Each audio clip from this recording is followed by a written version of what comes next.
everyone. This is a meeting of the Economic Development Tax Board. This is our first substantive meeting. We had an organizational meeting a month ago to get to know each other a bit and to get organized a bit in preparation for today's activities. So I'll call this meeting to order. A couple of procedural matters that I think I'd like to cover at the outset. First of all, we'll go around the table and introduce each member of the board. We'll then we'll talk briefly about how we're going to organize today's proceedings in an effort to make sure that everyone has adequate time to present his or her proposals or presentations, adequate time for questions from members of this board and for discussion, and then the conclusions, the votes on whatever matters are before us. I've been informed that the first two presenters have additional obligations this morning, and so what I am proposing we will do is we will hear those first two presentations, then the board will engage with those presenters with whatever questions we may have. We will then vote on whatever is before us on those first two matters, and then actually those are collectively referred to as item number 4 on our agenda, and then we will hear 5 and 6 in sequence, and then engage in discussion, since we don't have the same time constraints as the first presenters do. Everybody okay with that? Good. So our scheduled time is 2.5 hours, and my hope is that we will be able to adhere to that, and therefore I'm going to ask everyone, both presenters and board members, to be thoughtful about that and to try to be concise, thorough but concise in your presentations and questions. So with that, I think we should proceed to introduce ourselves, and we'll start at the far right and work our way around. Okay. Hi everyone, my name is Alana Green. I'm former director of the Community Development Administration, now executive director of the St. Louis Housing Authority. And my name is Gregory Meyer, and I'm one of the board members. I won't go into any other detail because we're trying to move along. Hi, my name is Tracy Johnson, St. Louis City resident. My name is Richard Bradley. I'm the president of the Board of Public Service for the City of St. Louis. I'm Barbara Burkett from the St. Louis City Councilor's Office. I am not a member. And I'm Jim Dwyer. I am the chair of this board. Tammy Holland, Public Relations, Ward 9. Douglas Petty. Thank you. And there is one additional member of this board who informed us just a while ago that he would be unable to attend today. Gary Gunter is his name. And so since the people who have just introduced themselves are of record, we will use that as the record of who is in attendance. And are there any questions at this point before we proceed with presentations? All right, then the first order of business is the approval of minutes from the previous meeting. Each of you has seen a copy of those minutes. Are there any corrections or comments regarding them? Hearing none, may I have a motion to approve the minutes? So moved. Thank you. Is there a second? Second. Any discussion? All in favor? Aye. Aye. Opposed? The motion carries unanimously. Thank you for that. All right, we'll proceed to this first substantive matter on the agenda, which is item number 4, Neighborhood Revitalization. Otis Williams. I'm here. Good. That's good.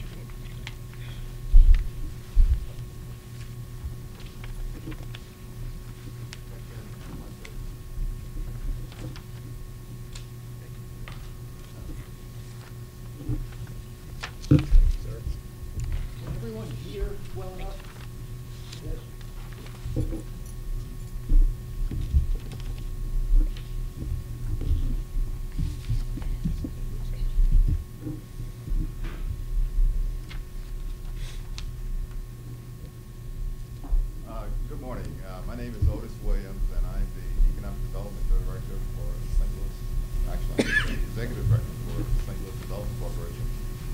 St. Louis Development Corporation is the city's economic development arm.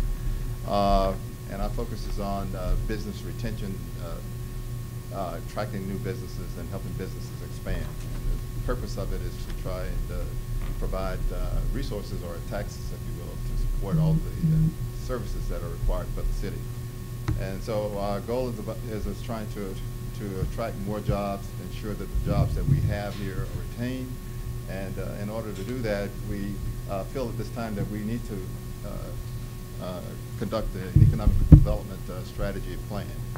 And so many of you know that the last consolidated plan was done in 1947. It was recently updated with a land use plan in the early 2000s. And so one of the things that we've done over time is through planning, through our planning department, we've had a number of update and planning efforts around the city. And some of you know we have also had planning done in some of our neighborhoods as well. And so our goal is to have a holistic plan developed for the entire city. And this is an economic development plan or strategy. And so what we would like to do, and we have already done this, is to go out to acquire the services of a consultant to lead us in this planning effort. The need that we have is for $750,000 from the fund. The effort here is to have the consultant lead us through this process, and if you can see on your summary sheet, we're intended to lay out a roadmap, if you will, for a sustainable and equitable growing economy for the city of St. Louis. All right, so a key function of the economic development strategy would be to cast a vision, if you will, for economic development over the next decade and decades, if you will, for the city. And so our goal is to in fact set in place a plan that will guide us, and our focus will also be to go into the neighborhoods as well. If you look at the back of that sheet that I gave you, it speaks to some key areas that we'll be focused on. And this is an effort that has been done by all of the major cities in the nation. St. Louis has not yet done this. So we're asking your support to be able to get this done for the city of St. Louis. The effort would be the team that we were able to attract through a national process is Mass Economics. That process was an RFP where we went out nationwide. We had 17 respondents to that process. We were able to narrow it down to the top 6, and then eventually to the top 2 through the city's process for acquiring services, which included a selection committee of both that included representatives from the mayor's office, from the president of the board of aldermen, from the comptroller's office, and from SLATE. We also included the director of planning as a senior advisor to us, who was included in the process. And so we resulted in picking Mass Economics. And so we would like to be able to move forward, and we're asking the board to provide us with the $750,000 to fund this effort. Happy to answer any questions. Any questions from, yes?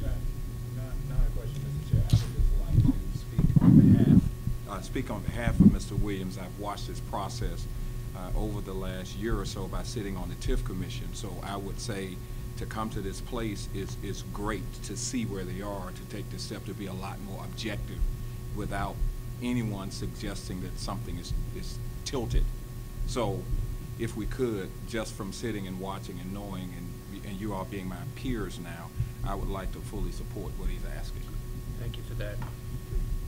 Additional questions or comments from board Mr. members? Chair, I have a question. Yes. Otis, is this report that they would generate, is this in relation to Ordinance 70748 that requires a report by August? It does support that effort. It expands on that request. It would provide more information than the ordinance requires, but it does support providing that kind of report to in response to the ordinance. Then one sort of fundamental question that I presume we know the answer to, but I want to ask it anyway, and that is, I'd like you to confirm that what you're proposing is consistent with the ordinance that created this board and gave us our responsibilities. Yes, we believe that it's consistent with it is consistent with the request that the Board of Aldermen provided us in the ordinance that said that we needed to provide a report. It is consistent also with the uses that this board was formed to support. That's what I was getting at, both the amount of money and the purpose being consistent with the Yes. stated objectives in the ordinance. Correct. Thank you. Any additional questions or comments regarding Mr. Williams' proposal? All right, thank you. We'll vote on that following who is going to be Mr. Conway's presentation. Okay. And we'll vote on those two matters collectively. Thank you.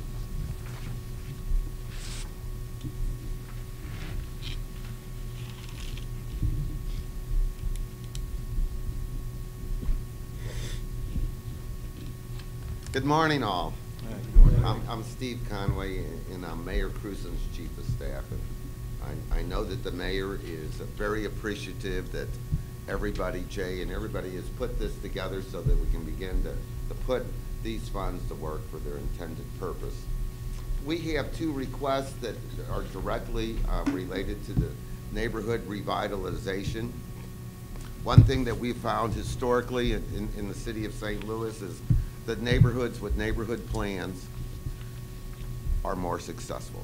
It gets the community on track, all focusing their resources and attentions to do certain things that they want to make their neighborhood a better place. Also, when a neighborhood has a neighborhood plan, it instills confidence in the direction that that neighborhood may go.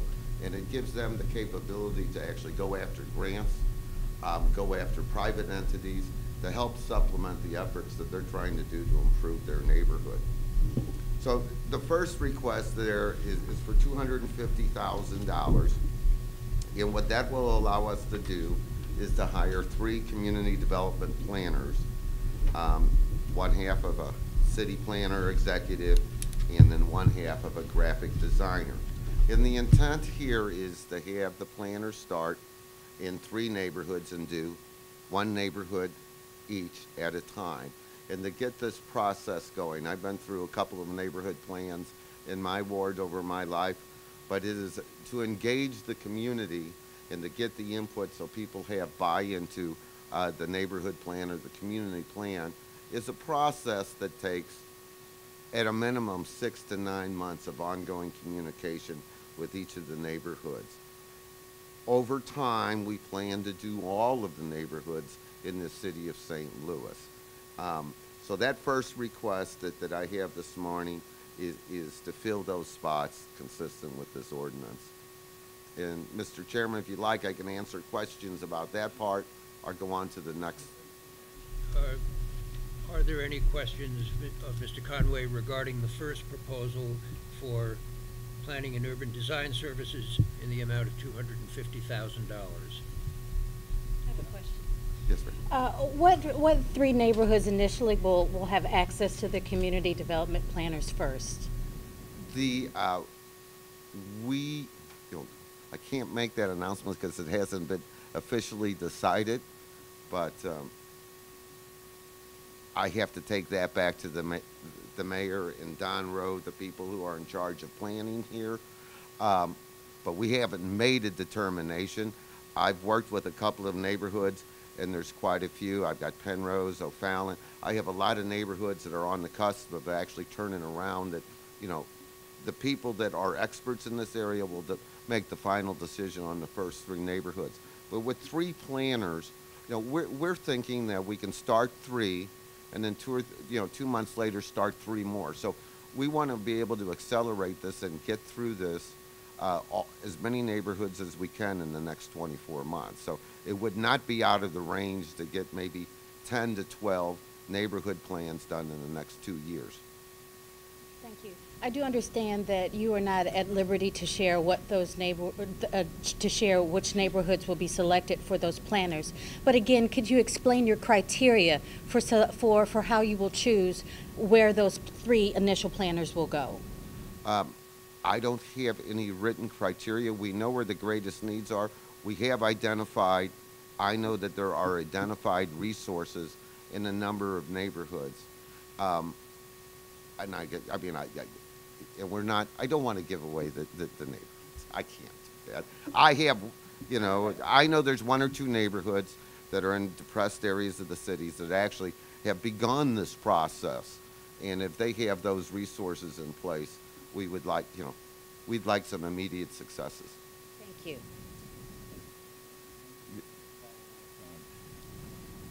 Who is the we? I'm looking at The reason that I'm asking, is there any average citizen involvement in that selection process? And then how will you go about deciding who those developers will be? Okay, these will actually be in-house employees. And so what will happen is we won't be contracting out this service. These will be people that are working for the Community Development Agency who, you know, are working for us. So we're not contracting it out. And then I know Mr. Don Rowe is here, and he's in charge of planning, and he's going to come on up. He probably has a little bit better grip on the criteria, but he will tell you, this is Don Rowe. Come on up, Don. Okay.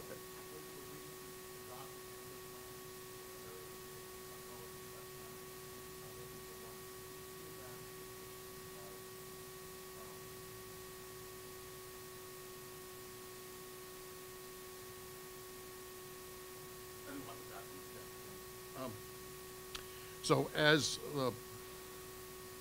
Mr. Conway has presented, is that we haven't done many neighborhood plans. Those are great ones that we've done.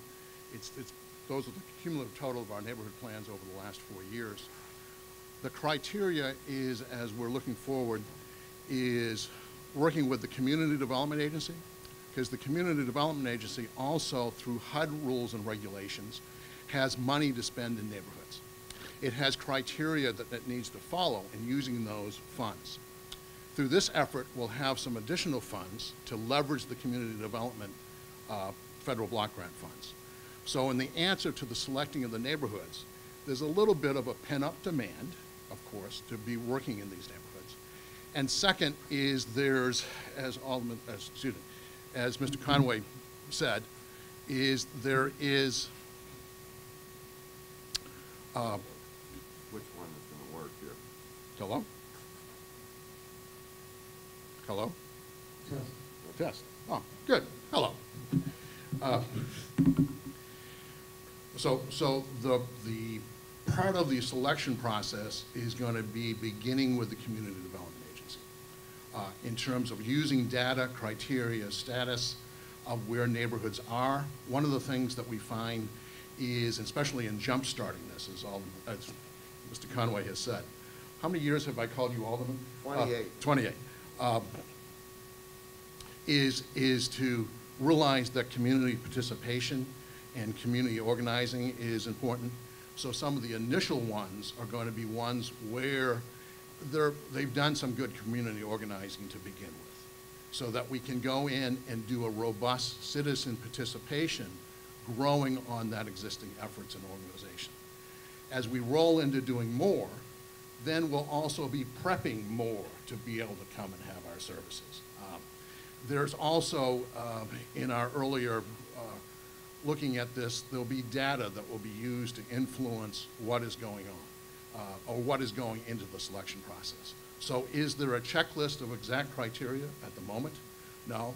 Is there a desire that we're going to leverage our community development funds in a greater way through this and through the local package of this tax? Yes, big deal. Are we going to have it be data-driven to help make our selections? Yes, And then there will be various folks involved, either on staff and some from the outside, in our selecting and evaluating our criteria for those neighborhoods.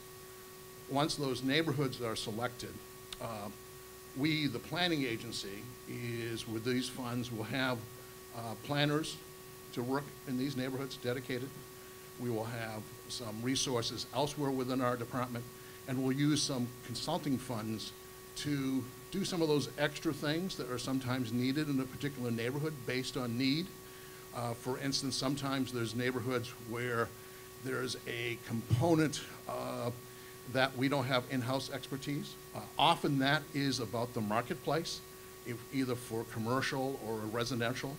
So we'll be able to reach out and get some consultants to do that. The other thing that we'll be doing in the initial startup phase, as you looked at saw those two documents, one gives you a backache because it's so heavy, the most recent one. The other one's a little more, different in format and size. I make that distinction to say that the top one, the most recent one, has so far since its adoption in May has won 2 awards, one from the American Planning Association and one from the East-West Gateway Council of Governments. The neighborhoods were different. We will, in this startup phase, do best practices from around the country about neighborhood plans and come up with, in addition to some basic criteria that we have, some standards to what are best practices. And then obviously, because we're doing a community participation outreach in these neighborhoods, we'll find out and identify things that are unique in those neighborhoods to also make sure that we cover in these plans. Back to the question, the real question, who makes up the committee to decide where, and does that involve a typical layperson in order to facilitate that process without it being arbitrarily done by the city?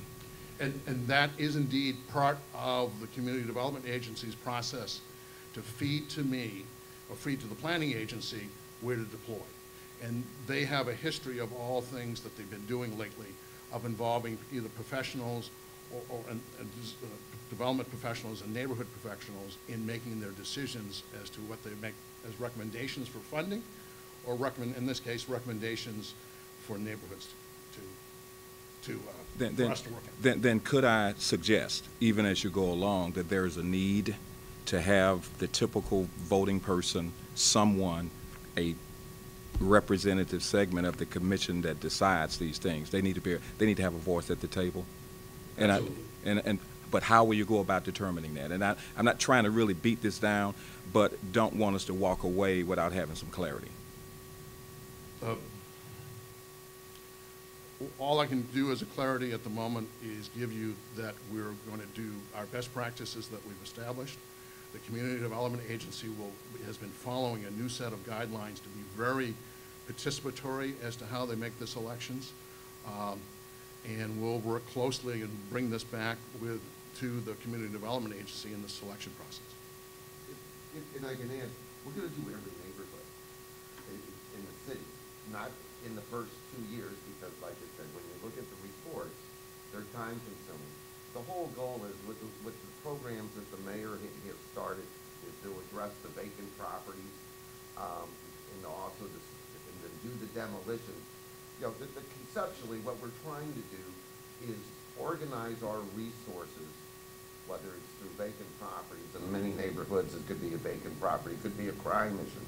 There's going to be various things that each community wants to address, and this will be a holistic program for theirs.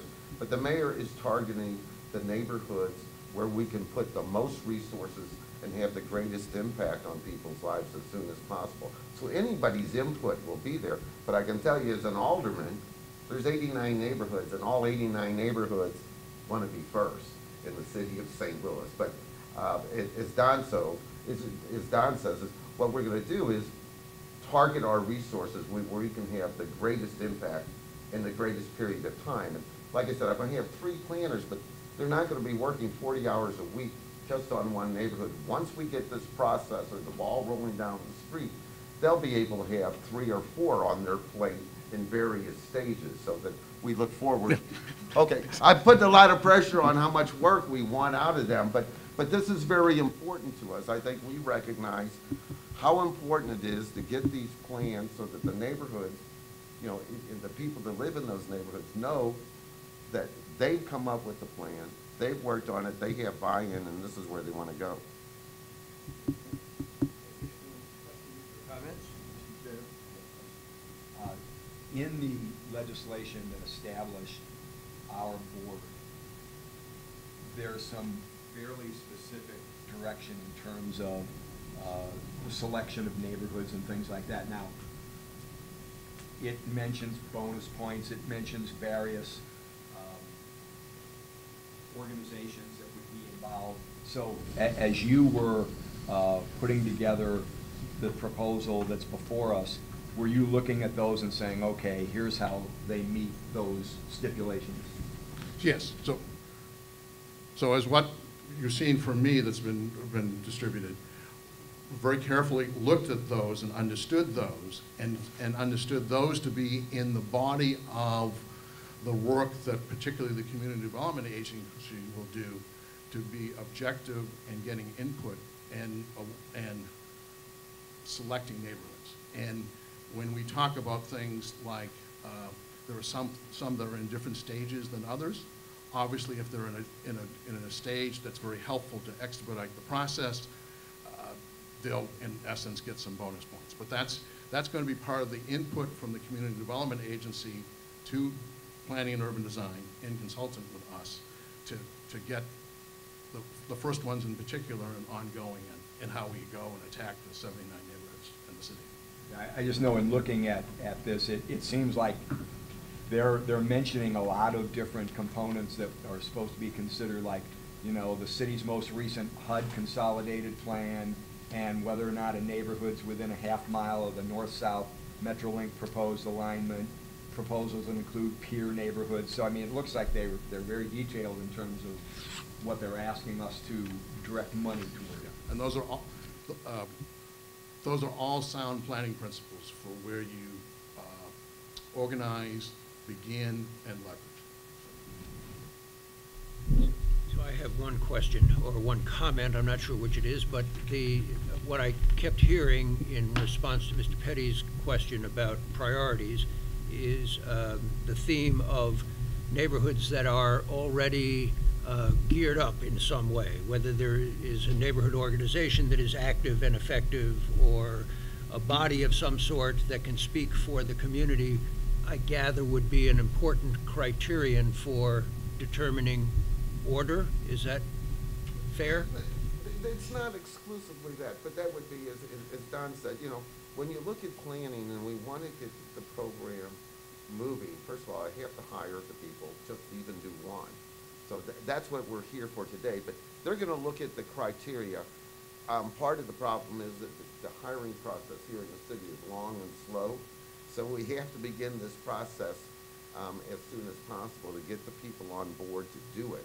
But these people are intelligent and efficient, and they're very logical about taking the resources and the nodes of strength that we have to begin this process. But every neighborhood will be done. I would hate to be the alderman and be the 15th neighborhood, but every neighborhood is going to be addressed. We want to have the impact, because if I impact in Penrose Park or O'Fallon today, that makes a difference tomorrow in the city. So we're looking at everything. That's Don's department's expertise, and we're going to begin that process. But until we begin, I can't even do the first neighborhood. Any additional questions or comments? You can probably tell I like keep stuff going to get it right. And that would be, could there be strong consideration to pursue North St. Louis first? It's where I spend most of my time. We just a thought. Yeah. Just a thought. And second, back to the chairman's question, expand on that, is we need to look at all our neighborhoods in various points of time, where they were historically, where they are now, and aspirations and moving to the future. One of the things that we'll be doing while we're working on the initial neighborhoods is helping prep others. helping get them organized to be able to be more receptive. So we may not be there with a full-blown planning effort, but we'll be working with our colleagues at the St. Louis Economic Development Corporation, at the Neighborhood Improvement Specialists, to say, after long last, we have this program in place, we're coming, help us get ready and help us get ready and help them understand what is coming. Thank you for that. That really gets to the heart of what I was asking about. I was thinking that if a neighborhood is well organized today, that may enhance the prospects for a successful planning effort because they're already organized and can speak as a community effectively. And if that's a valid principle, then it makes sense to prepare other neighborhoods that aren't in the first three to gear up and be ready so that they're well organized and ready to participate effectively in this process. You got it. Thank you. Because we don't want to put anybody at a disadvantage, but we want to understand that everybody's maybe at a different starting point and help them get to a point that it's leveraging and making this program. We better move on. We've spent a lot of time on that $250,000. So, are there any additional questions? All right, then the next bullet point is Community Development Administration, CDA grants. Mr. Conway. Okay. The next program we're asking the funding for, and it's consistent with this first one, because as we try to coordinate what we're doing here as a city, what we're asking, I'm trying to think, it's been almost 18 months, what we call Proposition NS, it passed in the city of St. Louis, a very small property tax increase to fund the preservation of property that is owned by LRA. In LRA, there's a tremendous amount of vacant properties here in the city of St. Louis. The LRA has a list. We had to go to court to fight that we had the opportunity to have those funds come so that we could address the LRA property and to preserve them, consistent with what this Proposition NS, that was an initiative, a citizen's initiative. We won the lawsuit about 75 days ago, maybe 80 days, maybe 3 months ago. The court said we had the opportunity. Unfortunately, we couldn't get the 3 cents or 4 cents per $100 on the October tax bills that you just received on your homes. But we've worked with the comptroller's office to come up with a way to access those funds earlier. We'll have those funds available consistent with what Proposition NS has asked for. We'll have those funds available in February. We've got a committee at City Hall that is working. It includes the building, LRA, all of the departments to figure out how now we can begin to address the LRA properties. We would blend that if you target these, decaying dinosaurs that, most of these LRA properties are or will become, and we're working on criteria to address these board up and preservation needs. So 2 things consistent with stabilizing the neighborhoods, and it will be part of like the planning process too, is identify which buildings we should spend more than the cheapo board up that we're doing, those red boards, so we can preserve and begin to put roofs on buildings that will have a positive impact in the neighborhoods. They might not be developed now, but we can preserve them for the future. So the request here is to be able to contract with LRA so that they can do a couple of things. One is hire the 2 people that we know we need to identify, set the criteria, and then to do a more extensive board up. We'll have the ability, once we're finished, to contract out to put roofs, tuck pointing, anything that preserves the exterior of these properties. We want to be ready in February, March, when the funding is available from NS to actually do what the residents have asked us to do. So we'll be funding those 2 positions. Secondly, one of the problems with LRA is they're not selling enough of their properties. And so we want to be able to market the properties better. So after we put a new roof on or we put gutters on these properties so that they don't fall to the ground and I don't have to demolish them 4 years from now, we want to be able to proactively market these properties. And I saw yesterday or today, and it's one of the other programs that the mayor is working on, is that in North City, we have a tendency, or the banks and the appraisers undervalue the property up there by 28%. So some of our marketing efforts is we will begin to promote moving the LRA properties, in particular the ones we've been able to preserve, that we put a roof on, we put gutters on.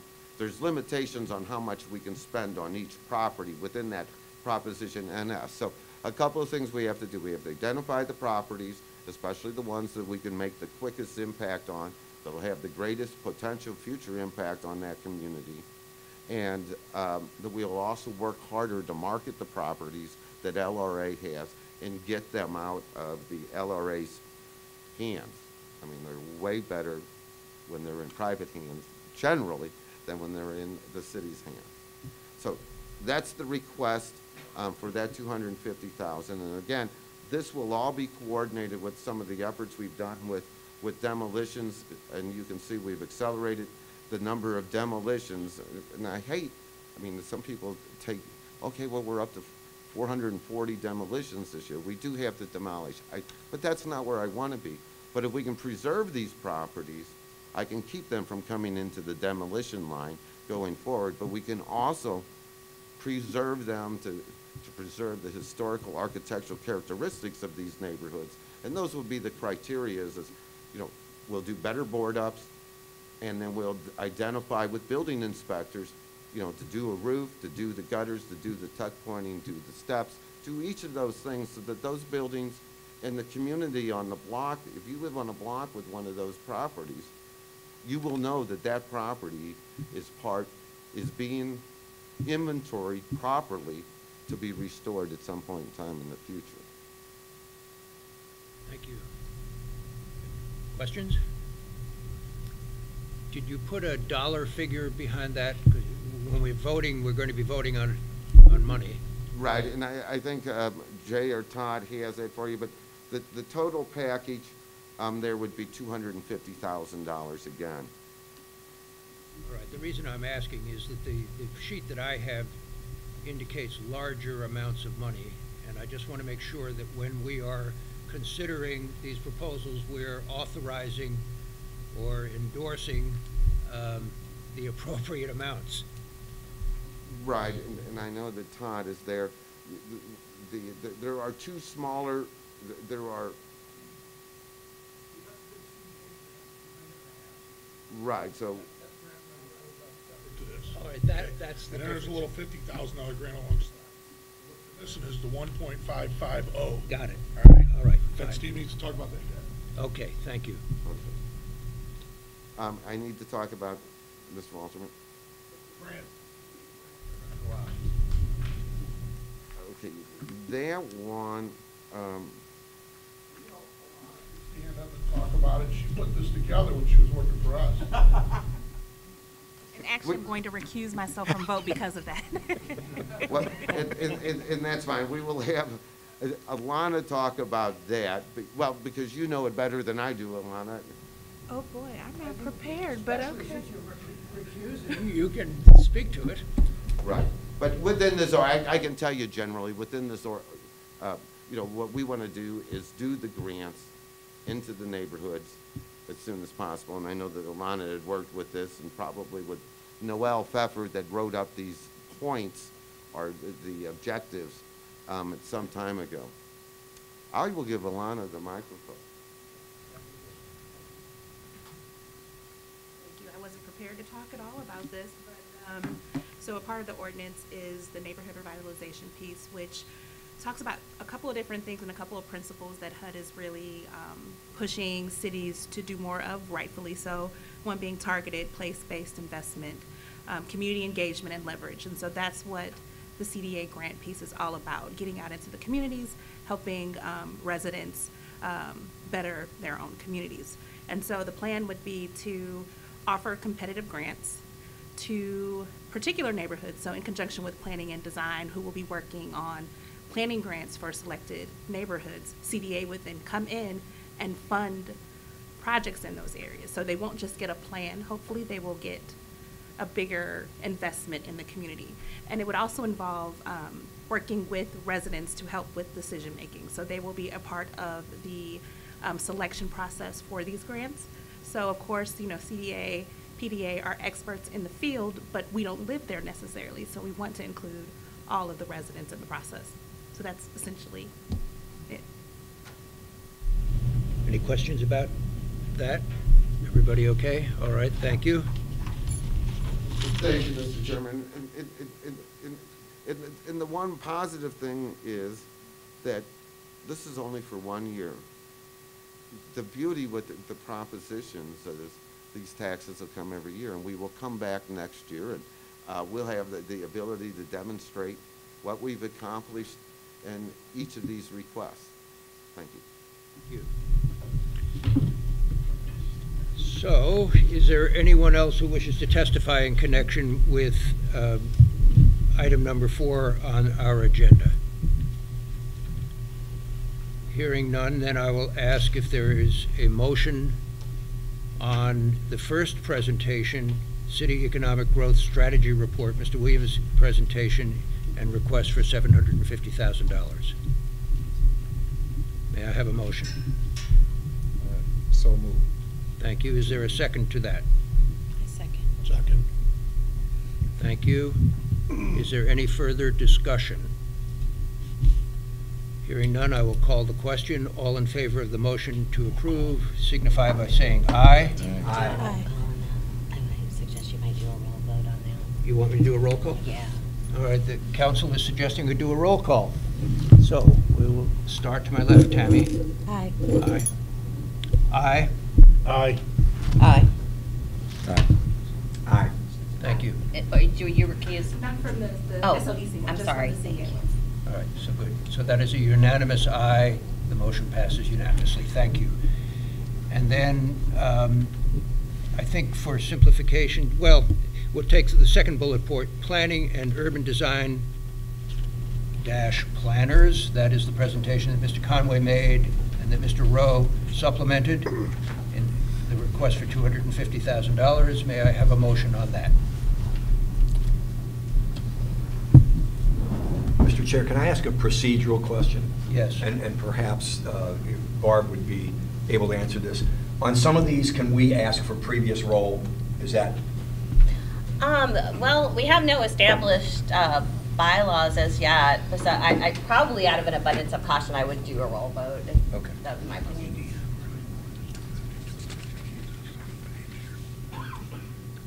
Well, help, you can speak up. Okay.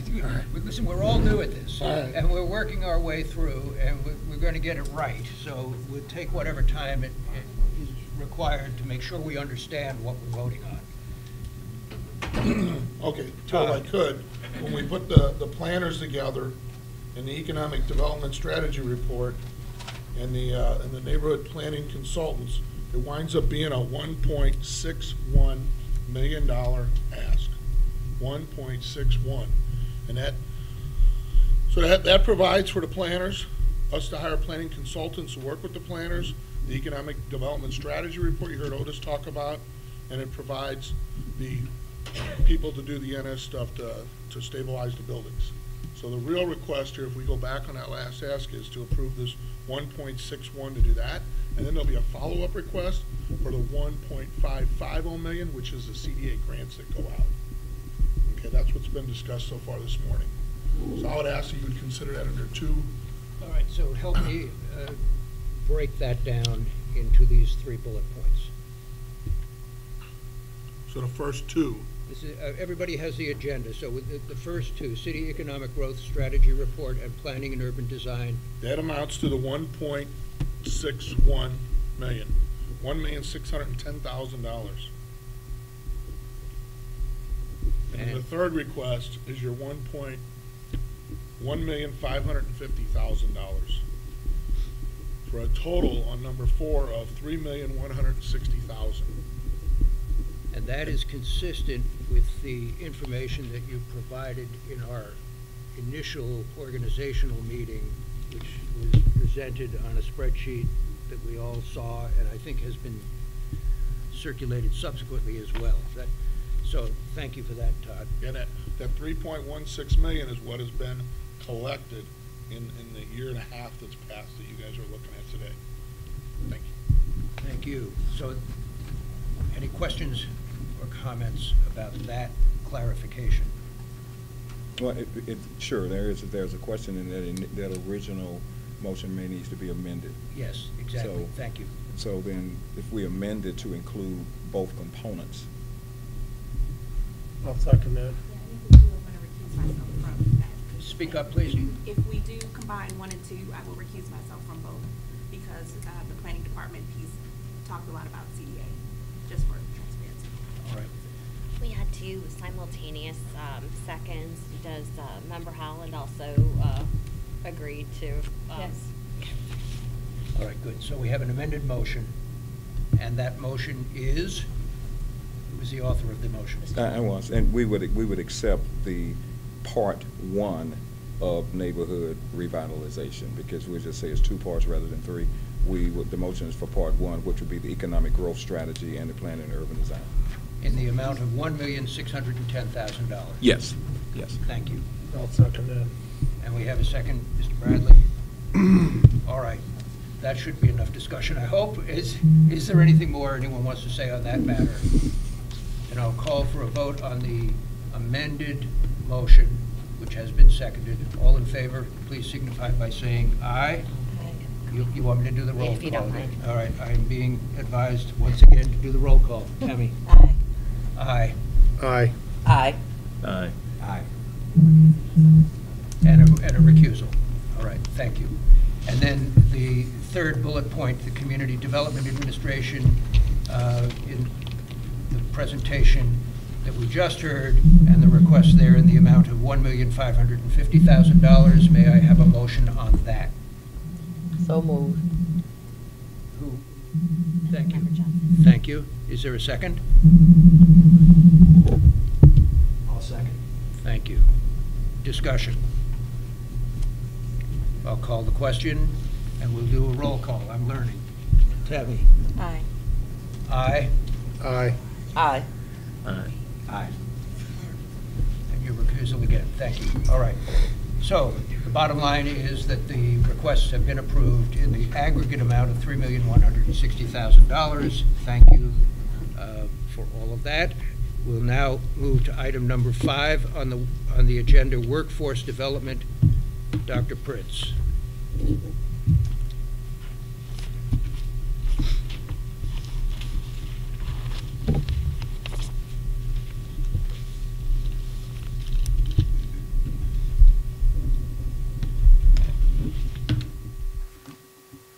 Good morning. So I'm really nervous, so please bear with me. I'm nervous because this means a lot to the community, and I don't want to mess up. I want to make sure that you understand fully what we intend to do with the funding, and I want to make sure that you understand fully the impact, the positive impact it will have for our community. Right now, SLATE has a gap in funding. We receive no money for, I'm sorry, I need to be talking to both mics. So you just made me more nervous.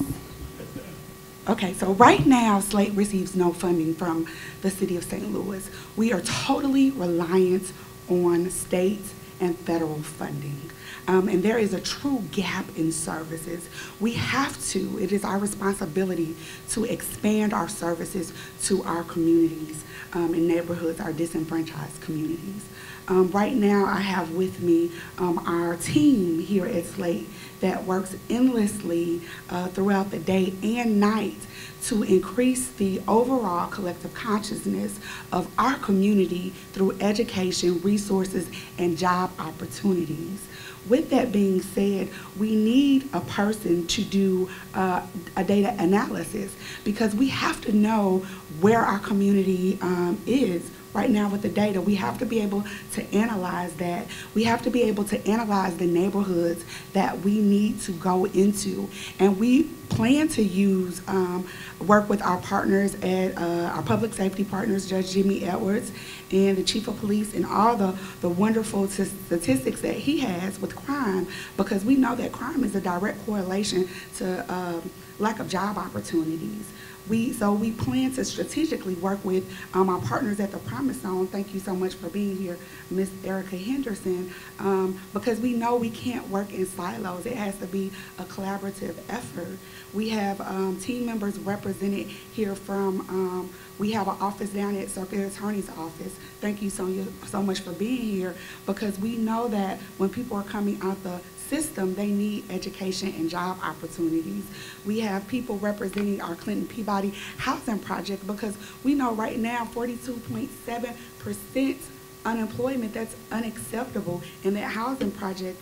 So we know that we need to insert more resources and give those people what they need and meet them where they are. We also know that we have to be laser focused with what industries are thriving here in St. Louis City. So thank you so much, Nicole, for being here, because she handles our technology there. Thank you so much for being here, John. John handles our healthcare. We also know that that is an industry focus of ours.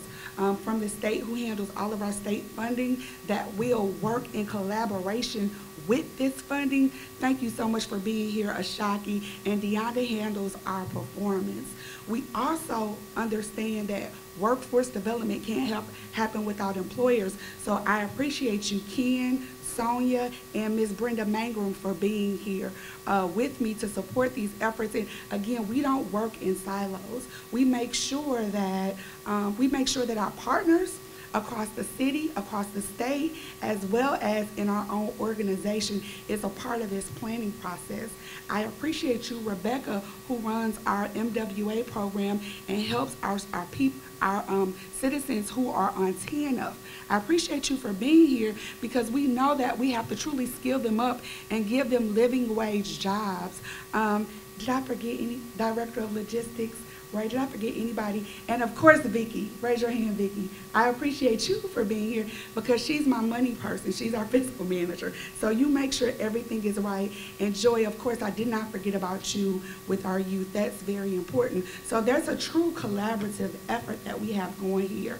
Our plan is to have workforce specialists in every single neighborhood, acting as a liaison or a workforce captain for that neighborhood. And that way we'll be able to meet those folks exactly where they are. So you may have a lot of returning citizens in one neighborhood, but in another neighborhood, you may have someone dealing with a lot of opioid abuse, or you may have mental health in another neighborhood. We want to make sure that we take a holistic approach when we talk about job opportunities and skilling up our community. And with that being said, I'll take questions. Thank you. Yes. So you mentioned Clinton. I'll try. My voice Thank is you. really soft. So you mentioned Clinton Peabody and Jobs Plus, and just for a point of information, because I may have to recuse myself again as the director of the Housing Authority, are you directing any funds to that program? We don't really have a budget, so I can't quite tell what the intentions would be with Jobs Plus. That's a good question, Alana. So we are directing resources to that program. And with that being said, we have never been in a position to go after grants that require a match, because most federal grants, state grants, and even private dollars require a match. We've never been in that position. This will allow us to be in that position so that we can really increase the skills of the residents. That's what they deserve. So I see you brought, I've got that. I've got this. The mic? The voice. I've got the voice. Oh, okay.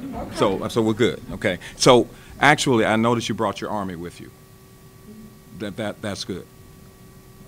Why is it that you can't get a penny from the city and it's called St. Louis Area Agency on Training? I really struggle with that. Is there something you need to do to put yourself in a position where it would be considered as something that's significant? Because they should be at the table, even if it's a nickel. So I want you to vote yes today, and that will definitely. No. I mean, Nice try, but Yeah, that doesn't answer the but question. To be fair, I've been in this position for a year, and you know, to be fair, I've been in this position for a year, so that's I can't answer what happened before. What I can do is do my best to advocate for this agency, advocate for this community, and move forward in a very aggressive and intentional manner. Here's my follow-up. Okay. For the sake of everyone concerned, you need to have a definitive response as to why and what you will need to do to be considered as a part of the budget for some level of sustainability to appropriately identify with the city of St. Louis. That's another matter that needs to be before us all of the time. Okay. So, and that's no reflection on you. It's something that just needs to happen. And you can use this as a platform to say the question is raised and can you tell us why? Because we're challenging you to say, give us an answer, and you can get an answer and say it came from another party because it was perplexing to not understand why an entity that has the name associated with the city does not get any financial support. I appreciate that, and I definitely will. You got another follow-up? Yeah, I do. Okay. What do you need? $960,000 is for me to vote yes. Why is that all that you're asking for? Well, this happened prior to my appointment. And, you know, again, I can't speak for the past. I can only say that I'm going to move forward aggressively and very intentionally and use these funds to the max and leverage more resources. I really can't speak for the past. Okay, no one else is in the room except you and I right now. Okay. Okay, so why don't you beg, borrow, and do whatever to at least make this $1 million from someone who may just have wasted money somewhere. I believe in the city. Okay, I do believe that in the city, if you say we can get this, that challenge and push City Hall to say we need to make this a solid $1 million. Okay. Okay. He should make this experience a lot more uncomfortable. I'm sorry. Nervous. Give him my name. Yes, sir. I appreciate that. I would say Mr. Petty said. Mr. Petty said, yes, sir. I appreciate that. Dr. Prince. Yes. I am very familiar with the fine work that you do on behalf of SLATE and that SLATE does on behalf of so many in St. Louis. So I would like to say thank you for that. I would like for you to offer a little bit more clarification because I do understand what Mr. Petty is saying. Immediately, I understand that you have a need for data analysis and someone to help. Can you please just try to expand a little bit further on some of your greater needs? I understand the great work that you do, but if you could expand on that, I think that that would help Mr. Petty's question about your direct needs, and I think it might also be helpful for the board. Thank you so much. I appreciate that. So some of my great, let me get back around here so that CLTV can pick it up as well. So some of my greater needs are outreach specialists. We need people to be able to go into the community and not working between those 9 to 5 hours. We need a youth empowerment, a true youth empowerment program. We need to make sure that we are reaching out and using our recreation centers as well. We need direct access. We need resources to have direct access to the people in the communities and in the neighborhoods that really need the work, that really need jobs and opportunity. Not everybody can make it down to 15-20 market, so we need to be able to bring jobs, resources, and opportunity to the communities. Right now, we have a we have an opportunity to have a employment bus, whereby state has called and said, hey, I will give you this mobile employment bus, but I need funds to renovate that bus so that I can take that employment bus right to the community, have employers there so people can jump on and get interviewed and get the things that they need to really begin to move their families and their neighborhoods forward. So those are some of my direct needs right now. I need people that are able to work not in between the hours of 9 to 5. You know, SLATE has extended the hours from 7 a.m. to 7 p.m. because we said we can't save a life between the hours of 9 to 5. We do have the only 24-hour workforce high school here in our building. So we are doing our very best to work with the resources that we have. But do we need more? Yes, we do. Because a lot of people tout that the unemployment rate is at it fluctuates in the state of Missouri between 3.2% and 3.8%. The national rate is at like 4.1. It fluctuates between 4.4% and 4.1%. But in the city of St. Louis, it's upward up at 10.8%. So at any given time, I could be working with 31,000 people unemployed, and they're unemployed on different levels. They could be dislocated, they could be underskilled, they could be just coming home from the penal system, and let's not talk about the people that are not even included in those unemployment rates because they dropped off the grid, so we're not even including those people. And for people of color, it's upward of about 16 to 18.4%. And if you're in between 16 to 24, it's upward of about 24%. That's massive. We are truly at a deficit, and we have to be aggressive when we are working with our community. And that's what we plan to do with the funds. Thank you, Dr. Prince. Additional questions or comments? All right, thank you. The other bullet point under item number 5 is Human Services, Youth Empowerment. Valerie Russell. Good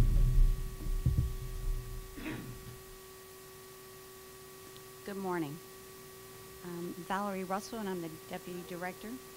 That microphone, I think, is just for the broadcast purpose. That's the one. The handheld is the one that will help us hear you. All right, thank you. The Department of Human Services administers funds and does not provide direct services for youth and families. The St. Louis Area Agency on Aging comes under our jurisdiction, Veterans Services, Homeless Services, and the city's Office on the Disabled.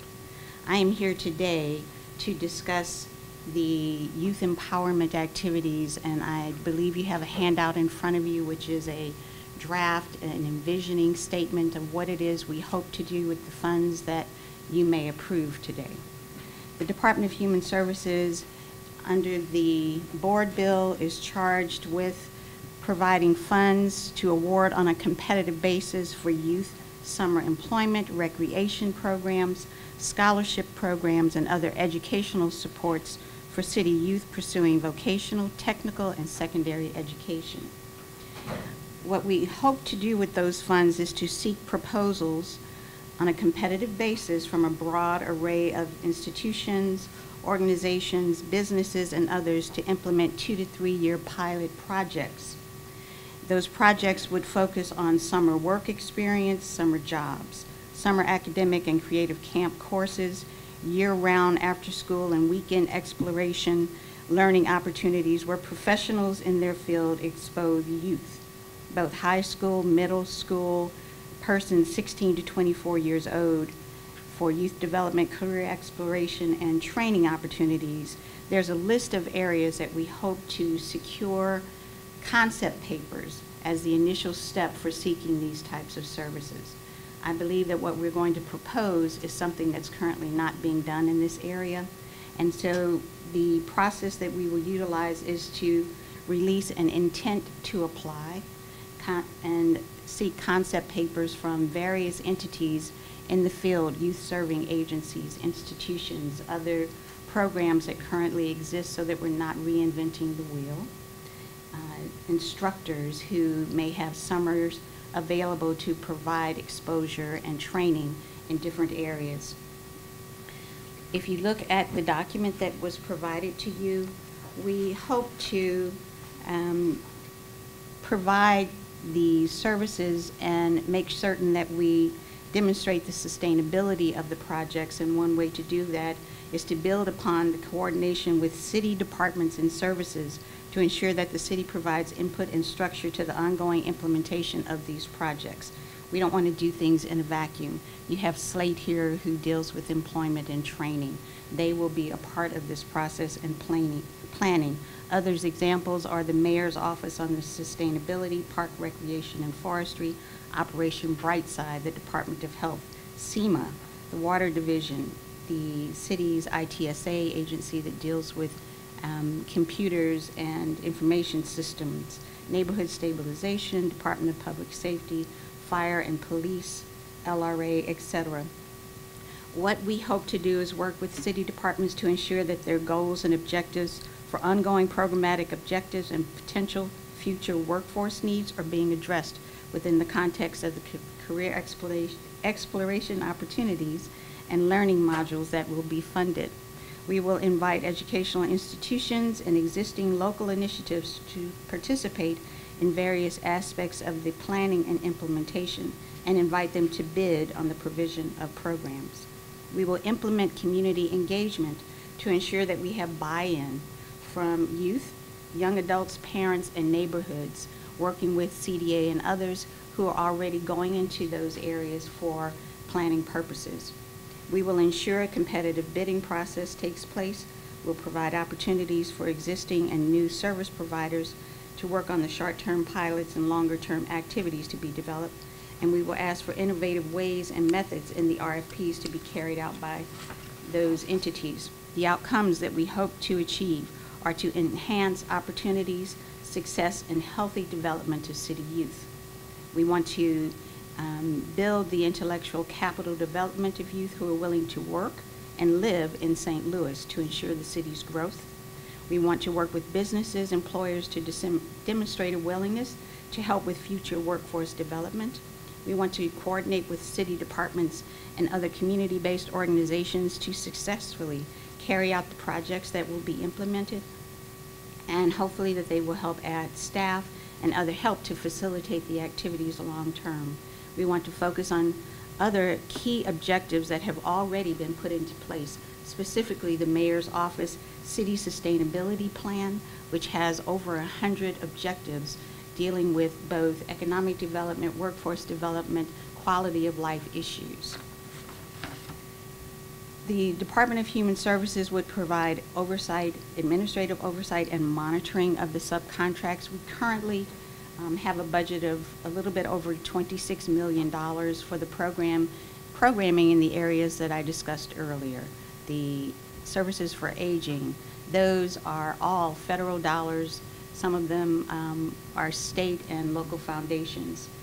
The funding that I mentioned, the $25 million, covers Youth and Family Services, Agency on Aging, Veterans, Homeless Services Division, and others. So we have a strong history of seeking RFPs, reviewing those RFPs, making the selection, awarding contracts, doing the fiscal administration of those, paying subcontractors, monitoring the projects that they are administering both fiscally and programmatically. The selection of providers will be accomplished through the board bill's stated committee structure, which I believe includes the representative from the Board of Aldermen, someone from the St. Louis Public Schools, SLATE, a director of Community Development Administration, and the director of Human Services. We have a strong experience working with the city's process of selection of RFPs and potential providers, and we would continue through that project. It is recommended that the scholarships and educational supports that are mentioned in this ordinance, in this board bill, would be accomplished through other established structures in place within various city financial services offices, so that we are not trying to take something on at Department of Human Services that we currently do not do. I'll take questions at this time. Thank you. Yes. Thank you. So you have in your packet examples of potential partnerships, one of which is the St. Louis Housing Authority. So as a point of clarity for my purposes, what do you envision those partnerships to look like? Okay, thank you. That's a good question. The list of potential partners that I have provided and I indicated to be determined, I have not had conversations with all of these. The particular details in this particular board bill I was not familiar with until roughly 2 weeks ago, so we are just in the beginning stages of doing the envisioning. However, in answer to your question, Alana, the St. Louis Housing Authority has a huge population of families, youth, and individuals who fit the age groups that this particular youth empowerment initiative are intended to serve. It is our goal to bring, along with the efforts of SLATE services to public housing areas and complexes where individuals live. It is not our intent to award funds directly to the St. Louis Housing Authority, but with those contracts that we initiate, we bring those resources into the Housing Authority areas where you have space available, and that we do outreach within your facilities to do intake and assessment with the youth who live there and try to determine what their needs are. Thank you. Additional questions? Comments? Thank you very much. I have a question. Oh, yes. So what exactly an amount are you asking for, or maybe I apologize.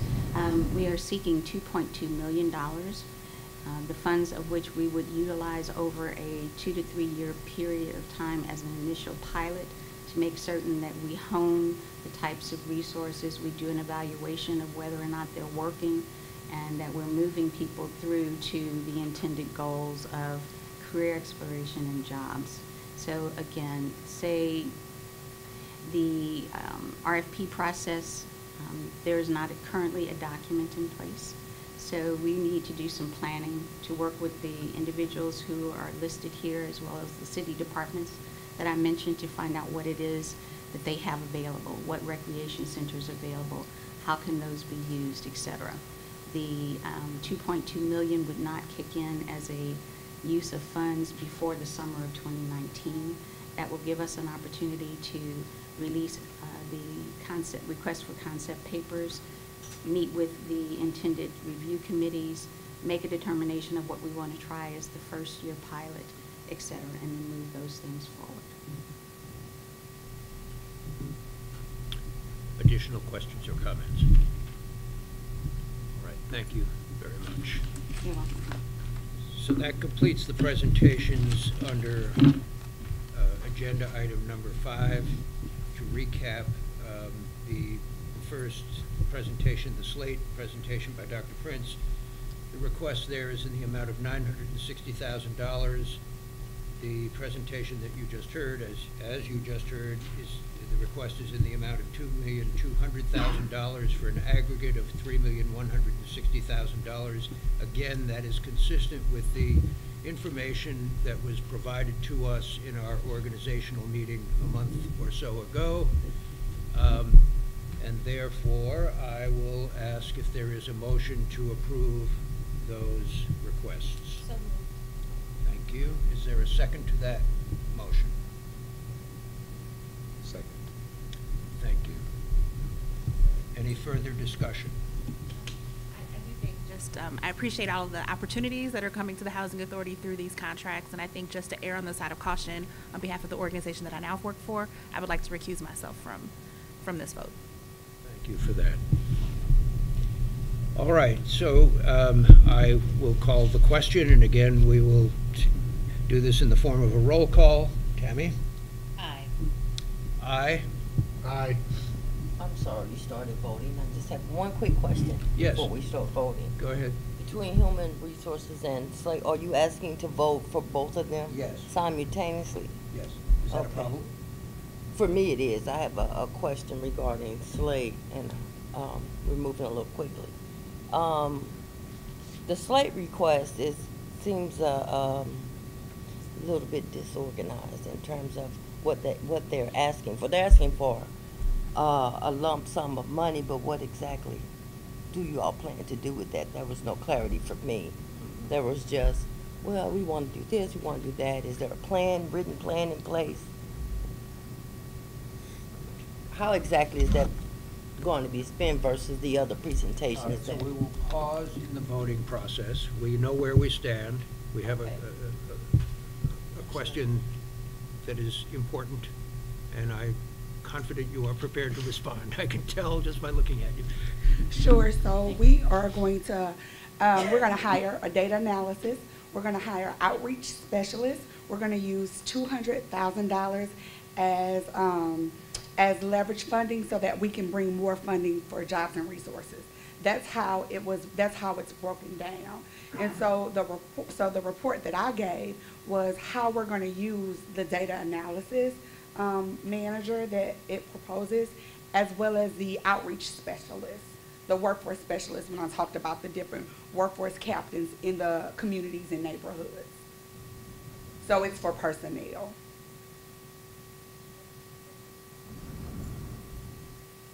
Okay, so we're up to you in the voting process. Oh, yeah, yes. So it's an aye. Yes. Aye, I'm sorry. Thank you. I'm a little That's all right. distracted. It's I okay. apologize. Yes and aye are about the same, so they work the same. Okay. Aye. Aye. Thank you. And one recusal. Yes. All right. Once again, the motion carries unanimously. Thank you for all of that. And with that, we will move to item number 6 on the agenda, Public Safety Infrastructure, Judge Edwards.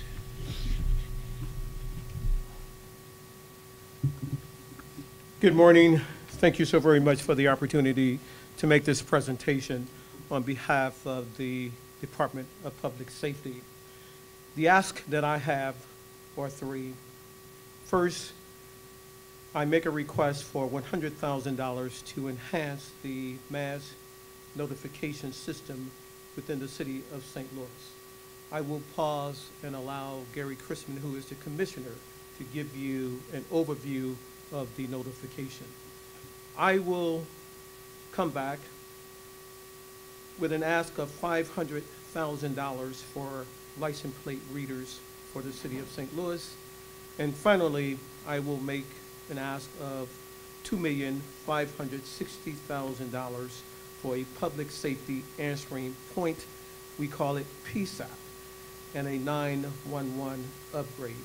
I will elaborate on the latter 2 after Gary, our Commissioner of the Emergency Management Agency, has been given an opportunity to just give you a very, very brief overview of the notification. Thank you, sir. Good morning.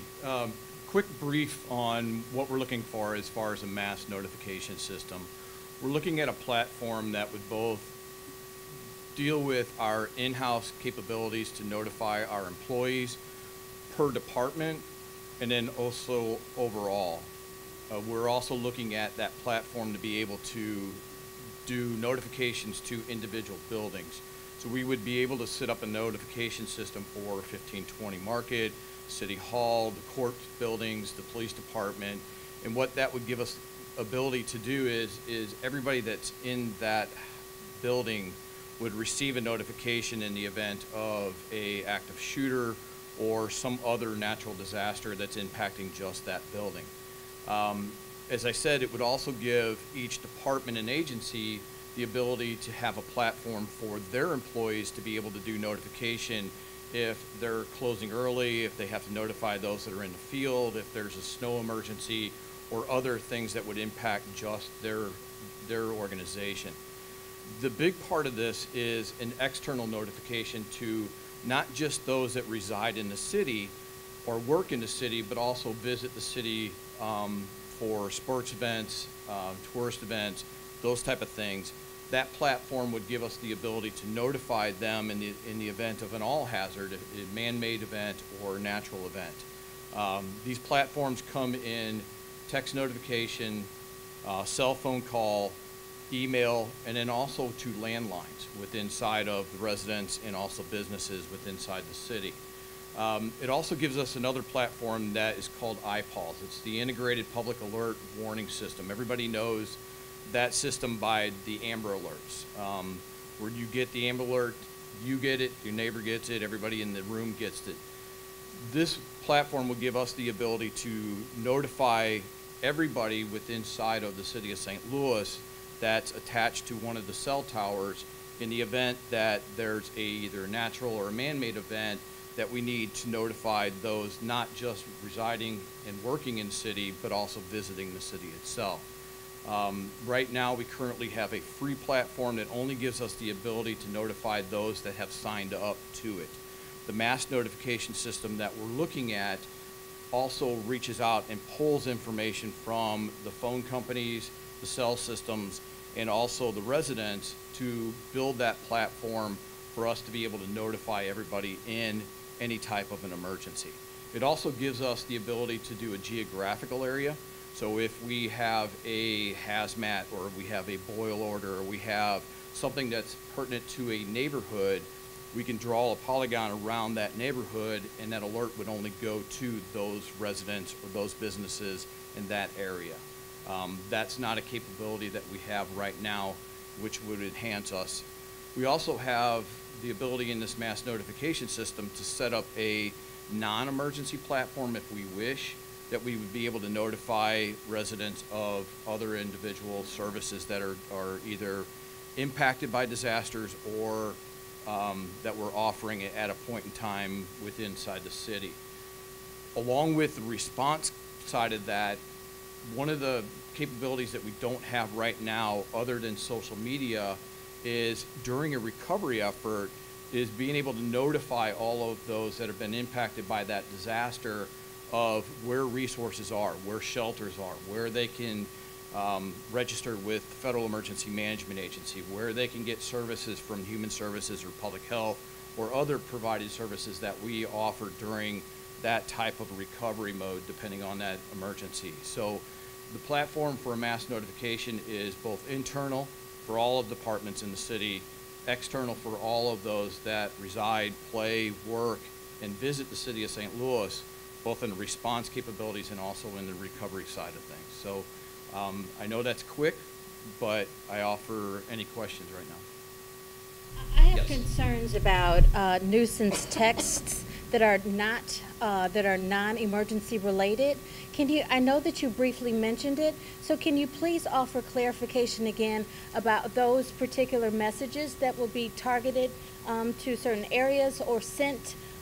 What type of messages are those going to be again, please? What I refer to is we have the ability to set up a platform for anybody that would like to sign up for text messages about interruption for trash services, street plowing, other services. We would very much not want to impede anybody with unnecessary text. That's not our goal. One of the things that we want to make sure is people don't turn us off. They listen to us in the time of disaster. There's so many rumors that are out there on social media following a disaster and in response and recovery.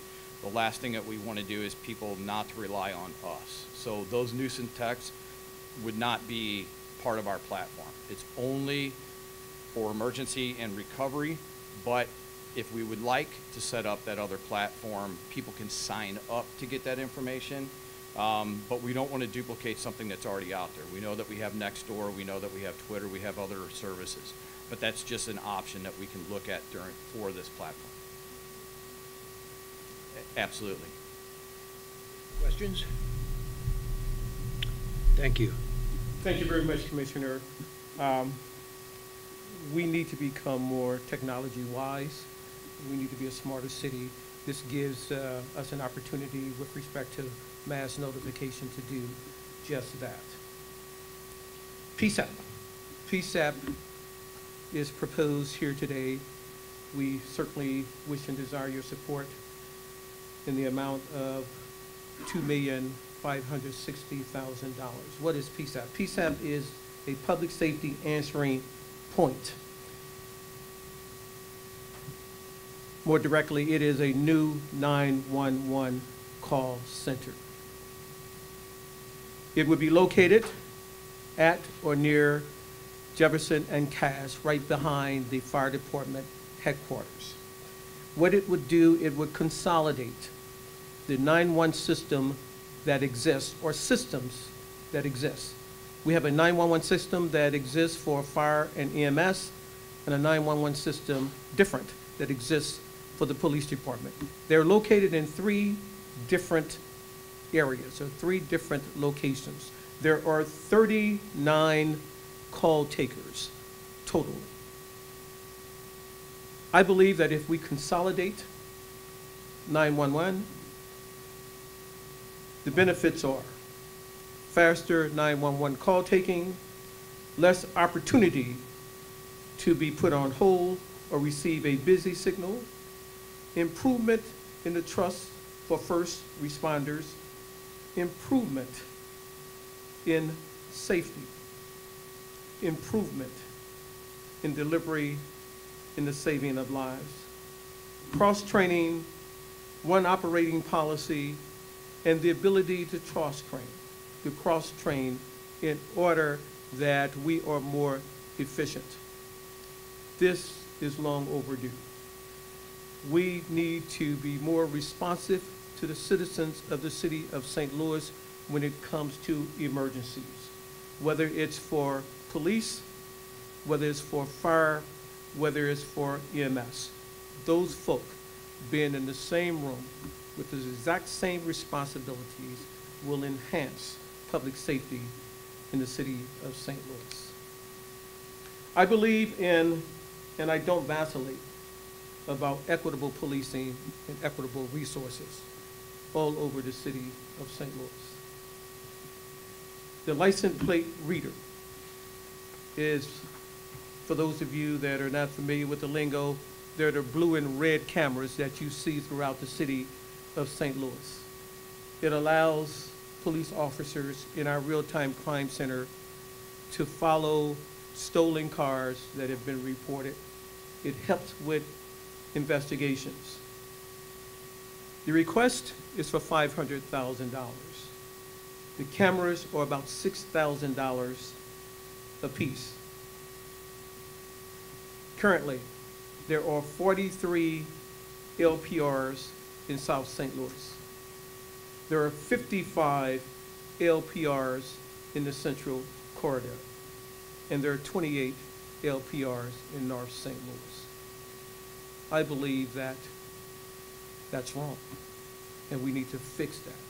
And we need to make sure that policing and resources are distributed equally in our city. What are the benefits of these LPRs? Haven't even gotten to cameras yet. We're just talking about license plate readers. Perhaps I'll have an opportunity to come back and make a request for cameras later. Because of the LPRs, we have made 958 arrests as of October 31st this year. From January to October the 31st, we've made 958 arrests. 2,480 charges. We have recovered 549 stolen cars or carjacked cars. And we have seized 110 weapons. Our plan is to erect and construct LPRs all over the city of St. Louis. Not because we want to be Big Brother or we want to violate anybody's First Amendment rights, but because I believe that it is an excellent investigatory tool, and it's what the public wants. And I hate to give this analogy, but I will. St. Louis County, horrific crime at the Catholic store. The first question that was asked, was there any video? Was there any camera available? Was there an LPR? Those were the questions that were asked. We can't answer those questions in parts of North St. Louis City.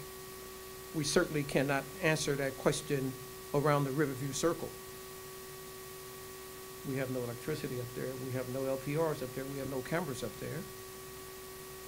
I know that the ingress and the egress of many of the folk that inflict damage and crimes in the city of St. Louis utilize the Circle, 367, Lewis and Clark, Broadway to come into our city and commit these crimes, and they use it to leave our city. We have no LPRs there. Just to amplify, there's 600 cameras in the city of St. Louis. About 200 of them are downtown here, which is good. They're about 40 north of Delmar. I got a lot of work to do. I need and request your support for LPRs. I need and request your support for PSAP. I need and I request your support for the notification, because it's in the best interest of public safety in the city of St. Louis. I'll entertain any questions or thoughts that you might have at this time.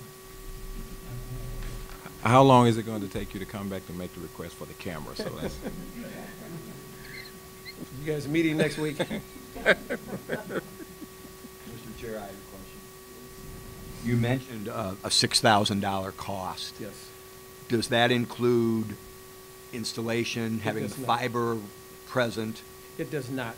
So the installation, the fiber, all of those things will be more. I don't know whether I'll have the ability to add on 50 cameras or 75 cameras.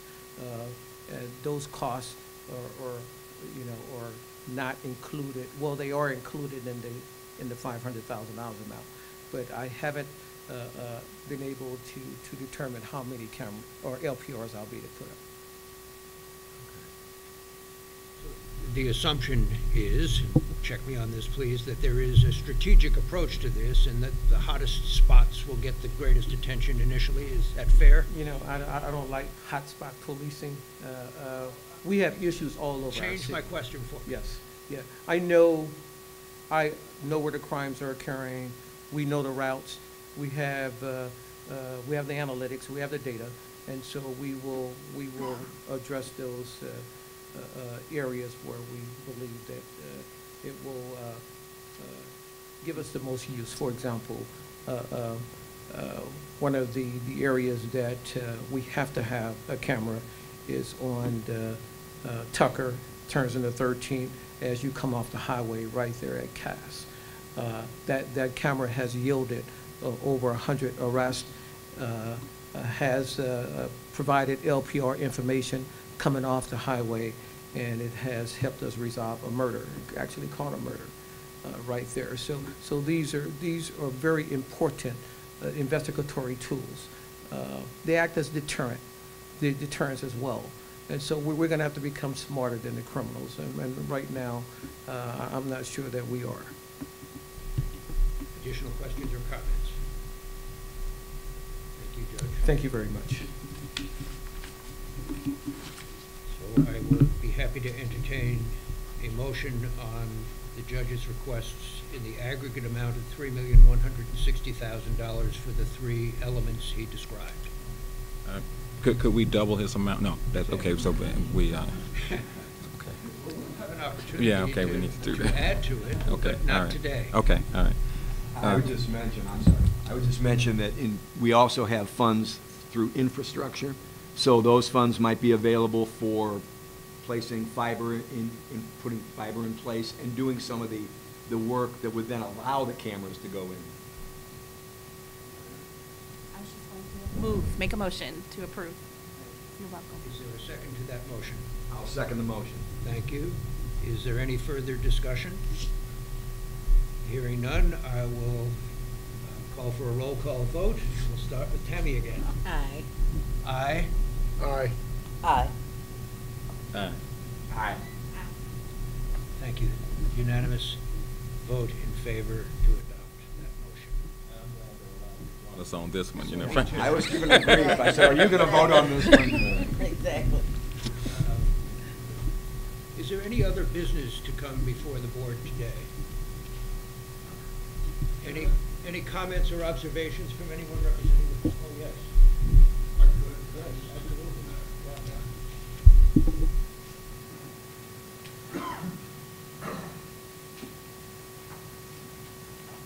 Yeah, I just wanted to say thank you. I know you all took time to come down here. The mayor appreciates it.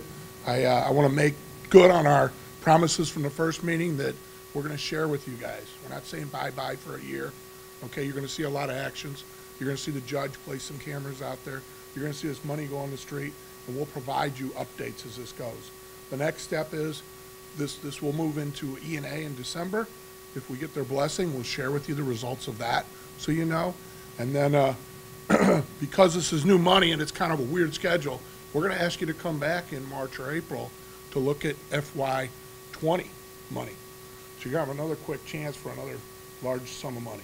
So, thank you. I don't know if you have any questions about the process or what's going on, but comment, and you hit upon it, but I just want to reinforce it, and that is to the extent that you can provide this board with feedback on the accomplishments as they occur, or as significant accomplishments occur, I think that that will facilitate a smoother flow going forward, give us greater confidence in the notion that what we're approving is being well utilized. So I would ask for that on as regular a basis as you can manage. Yep. And even when we get together in March and April, there's going to be some things that are still in process, but we'll update you on those processes. You heard Valerie Russell talk about a 2-3-year plan and get an RFP. We'll have to update you where we're at that point. So I just want to say thanks, and we're not just bye-bye, we're going to be seeing you again. Thank you. Is there any other questions, comments? Questions or comments? And then I started to ask whether there's anyone representing the public in any way who would like to offer an observation or a comment. Everybody happy? Okay, then I'll entertain a motion to adjourn. So moved. Thank you. Thank you. Any opposition? We are adjourned.